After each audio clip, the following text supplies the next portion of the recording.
Hello friends, welcome back to my channel. तो आज हम यहाँ पे बात करने वाले हैं एक कंट्रोवर्सी के बारे में। तो यहाँ पे जो कंट्रोवर्सी चल रही है वो फाइटर जेट के जनरेशन पे चल रही है, यानी कि 4.5 और 5th जनरेशन फाइटर जेट के बीच में। यहाँ पे कुछ लोगों का कहना यह है कि तेजस मार्क 2 हो गए, टेड BF हो गए, इन सभी फाइटर जेट्स को क्यों बनाया जा रहा है, हमें सिर्फ अमका पे फोकस करना चाहिए और 5th जनरेशन फाइटर जेट ही फ्यूचर है। तो इसके बारे में आज हम डिस्कशन करेंगे, लेकिन उससे पहले भी हम जानेंगे कि फाइटर जेट्स के जो रोल्स हैं वो यहाँ पे क्या हैं। तो फिलहाल के लिए हमारे पास जो फाइटर जेट्स हैं उनके रोल्स जो हैं वो आप जानते हो, लेकिन इन फ्यूचर में जो फाइटर जेट्स आएंगे जैसे कि तेजस मार्क 1A हो गए, तेजस मार्क 2 हो गए, आमका हो गए और टेड BF हो गए, तो इसके बारे में हम जान लेते हैं। तो तेजस मार्क 1A जो है वो यहाँ पे बेसिकली पॉइंट एरिया डिफेंस को लेकर बनाए जा रहे हैं, यानी कि जिस तरीके से MiG-21 जो है वो यहाँ पे स्कॉट कर रहे थे सूथड़ियम गैस को या फिर अपने बेस एरिया को डिफेंस कर रहे थे, उस तरीके से इन फाइटर जेट को डिज़ाइन किया जा रहा है कि अपने एयरफील्ड्स हो गए, एयर बेसिस हो गए या फिर हाई वैल्यू टारगेट्स हो गए, उनको यहाँ पे डिफेंड किया जा सके, यानी कि as a last line of defence.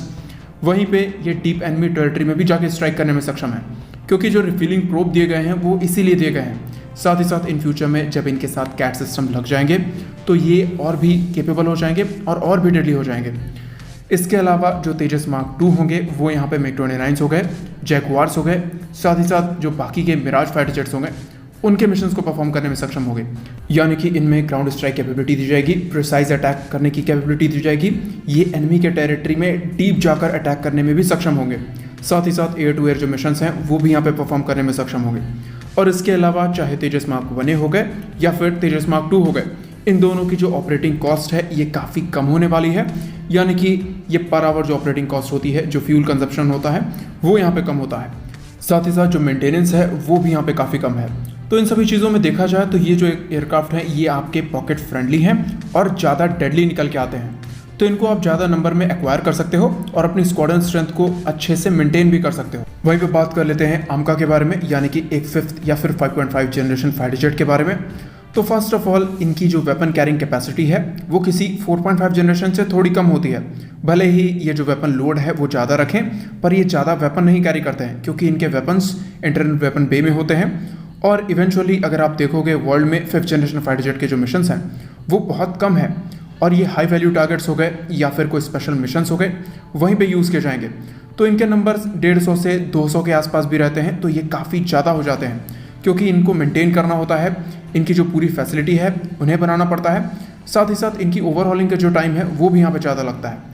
तो इन सभी चीज़ों में देखा जाए तो 5th जनरेशन जो फाइटर जेट हैं वो यहाँ पे हर दिन और हमेशा जो सॉर्टीज़ लगाई जाती हैं उनके लिए यहाँ पे नहीं बनाए गए हैं। डेफिनेटली आप यूज़ कर सकते हो उनको 1 या 2 के नंबर में अपने 4.5 जनरेशन की जो कैपेबिलिटीज़ हैं, यानी कि जो रेडार्स हैं, बाकी रिकॉनेसेंस चीज़ें हैं, उन सभी चीज़ों को इन्हेंस करने के लिए। बट इन फ्यूचर में जैसे जैसे टेक्नोलॉजीज़ बढ़ती जा रही हैं वैसे वैसे 4.5 जनरेशन एयरक्राफ्ट के सेंसर्स और बाकी सारी चीज़ें भी इंक्रीज़ होते जा रही हैं। तो यहाँ पे ऐसा नहीं है कि 4.5 जनरेशन जो एयरक्राफ्ट्स हैं वो 5th जनरेशन एयरक्राफ्ट के सामने स्टैंड नहीं कर पाएंगे, वो डेफिनेटली एक कड़ी टक्कर दे सकते हैं, और कुछ सिचुएशंस में 4.5 जनरेशन जो है वो यहाँ पे 5th जनरेशन को आउट मैच भी कर सकते हैं। तो यहाँ पे अगर इन सभी चीज़ों को देखा जाए तो अब तक आपको सारी चीज़ें डिटेल में समझ में आ चुकी होंगी, लेकिन यहाँ पे जो बातें कही जा रही हैं कि 4.5 जनरेशन जो एयरक्राफ्ट हैं वो इन फ्यूचर में कहीं भी यूज़ नहीं किए जाएंगे, ये पूरी तरीके से गलत हैं। चाहे आप साउथ कोरिया का एग्जांपल ले सकते हो, चाहे आप यूनाइटेड स्टेट्स के एग्जांपल ले सकते हो, या फिर आप किसी भी यूरोपियन कंट्रीज़ का एग्जांपल ले सकते हो। तो ये जो सारी कंट्रीज़ हैं ये यहाँ पे यूजुअली 4.5 जनरेशन को अपने मेन लाइन फाइटर जेट में रखती हैं, यानी कि जो सॉर्टीज़ हो गई, कोई मिशंस परफॉर्म करने हैं तो यहाँ पे जो 4.5 जनरेशन है ये ज़्यादा बेटर तरीके से परफॉर्म कर सकते हैं, और जो पेलोड है वो भी यहाँ पे ज़्यादा कैरी कर सकते हैं। तो यहाँ पे अगर देखा जाए तो जो बातें कही जा रही हैं आज के समय में उसे चेकमेट या फिर आप कह सकते हो Su-57 को लेकर कहा जा रहा है। तो यहाँ पे definitely 5th generation fighter jet होना एक नेसेसिटी है, लेकिन ऐसा नहीं है कि हमें उसकी तुरंत ज़रूरत है। वो अगर 2030 में भी आते हैं तो ऐसी कोई बड़ी परेशानी नहीं होने वाली। और अगर आपने ऑब्जर्व किया होगा तो जब से यहाँ पे चेकमेट को शो किया गया है, यानी कि मार्क्स 2021 से, तब से ये जो कॉन्वर्सेशंस हैं ये काफ़ी ज़्यादा बढ़ गए हैं।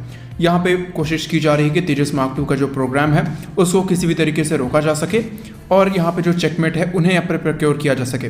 डेफिनेटली चेकमेट एक अच्छा फाइटर जेट होगा, लेकिन हम जो फंड है उसको यहाँ पे चेकमेट में डालने से बेटर है कि हम अपने प्रोग्राम में फोकस करें, क्योंकि ऑलरेडी हमने स्टेप ले लिया है और यहाँ पे अपने प्रोग्राम के साथ जाना ज़्यादा बेहतर ऑप्शन होगा। साथ ही साथ चाहे वो 4th जनरेशन के हो, चाहे 4.5 प्लस जनरेशन के हो और 5th जनरेशन के फाइटर जेट हो, सबकी नेसेसिटी और जो रोल्स हैं वो यहाँ पे अलग अलग हैं। तो तो आई होप आपको वीडियो पसंद आई होगी। चैनल को सब्सक्राइब करें, वीडियो को लाइक करें। जय हिंद।